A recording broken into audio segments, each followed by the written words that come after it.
En l'espace de quelques années à peine, la France va vivre un bouleversement total. On va passer d'un royaume où le roi règne au nom de Dieu à une république qui va carrément inventer la laïcité. Alors, comment est-ce qu'une telle transformation aussi radicale a pu se produire? C'est ce qu'on va explorer ensemble. Voilà la question centrale. Comment un système qui a tenu pendant plus de 1000 ans a-t-il pu s'effondrer aussi vite? Pour vraiment comprendre, il faut revenir un peu en arrière, juste avant le grand séisme de la Révolution. D'abord, plongeons dans la France d'avant 1789. On appelle ça l'Ancien Régime. Et là, il faut imaginer un monde où le pouvoir du roi est considéré comme sacré, parce qu'on pense qu'il vient directement de Dieu.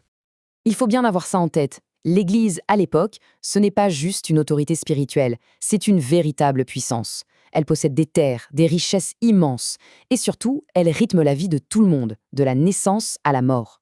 C'est elle qui enregistre les baptêmes, les mariages, les sépultures. Bref, à cette époque, essayer de séparer l'État et la religion, c'était tout simplement impensable. Et puis, 1789. Et là, tout bascule. Une idée complètement folle pour l'époque commence à faire son chemin. C'est elle qui va servir de fondation à un monde nouveau. L'idée que chaque être humain, chaque individu, a des droits. Cet article de la Déclaration, c'est une bombe. Pour la toute première fois, on écrit noir sur blanc le principe de la liberté de conscience. Ce qui est dingue ici, c'est que la religion, d'un coup, devient une affaire personnelle, privée. Ce n'est plus une obligation pour être un bon citoyen. Et c'est ça le point crucial. On peut désormais être un citoyen français à part entière sans pour autant partager la religion du roi, qui était le catholicisme. C'est vraiment le socle philosophique sur lequel toute la future laïcité va se construire. Mais bon, entre une belle idée et son application, il y a un monde.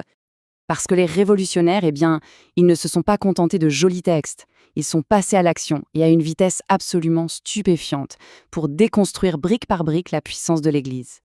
Regardez un peu cette chronologie. Le rythme est vertigineux. En moins de 3 ans, l'Église perd ses biens, son clergé devient fonctionnaire, l'état civil lui échappe et on accorde même la citoyenneté pleine et entière aux Juifs. Chaque décision est un clou de plus dans le cercueil de l'Ancien Monde et la construction, pas à pas, d'un État complètement nouveau. Et cette fameuse constitution civile du clergé, ça a provoqué un véritable séisme. Ce n'était pas qu'un simple détail administratif, c'était bien plus que ça. En forçant les prêtres à prêter serment à la Constitution, la Révolution les a obligés à choisir leur camp, la nation ou le pape. Et ça a littéralement fracturé le pays, avec d'un côté l'Église constitutionnelle et de l'autre l'Église réfractaire, fidèle à Rome, qui va vite être considérée comme une ennemie de la Révolution. Et comme si ça ne suffisait pas, les révolutionnaires les plus radicaux, comme Robespierre, ont tenté un truc complètement fou, remplacer le catholicisme par une nouvelle religion d'État, le culte de l'être suprême. L'idée, c'était de créer une sorte de spiritualité républicaine, une morale civique sans l'Église. C'est vous dire à quel point la rupture se voulait totale, absolue. Toutes ces mesures, parfois chaotiques, souvent violentes, vont finalement aboutir à un moment historique, le vote de la toute première loi de séparation des églises et de l'État en France. Ce décret du 21 février 1795, c'est un tournant majeur. Pour la première fois dans l'histoire de France, on l'écrit dans la loi. Le principe est d'une clarté limpide. La religion, c'est une affaire privée. Et l'État, lui, se retire complètement du domaine spirituel. Alors concrètement, qu'est-ce que ça veut dire?